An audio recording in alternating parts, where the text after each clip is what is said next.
పరమశివుడు పార్వతీదేవితో అంటాడు, ఓ పార్వతీ, కాశీపట్టణానికి ఉన్నటువంటి వైభవం ఏమిటో తెలుసా? పాపములకు ఎదుర్చుక్క కాశీ, ఉపపాతములకు విషము కాశీ, కళ్యాణముల కాటపట్టు కాశీ, ముక్తికి పుట్టినిల్లు కాశీ. కాశీపట్టణం లోపలికి వెడుతుంటేనే రోమకూపములను ఆశ్రయించి ఉన్నటువంటి పాపరాశి పక్షి రూపంలో ఎగిరిపోయి చెట్లని పట్టుకుని ఉంటాయి.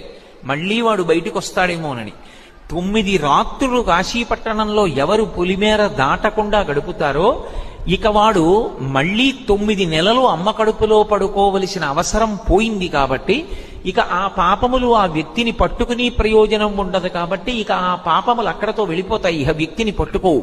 అందుకే కాశీపట్టణంలోకి ప్రవేశించాలంటే కాలభైరవుని యొక్క అనుమతి ఉండాలి. అటువంటి వైభవం కలిగినటువంటి కాశీపట్టణం పాపములకు ఎదుర్చుక్క కాశీ.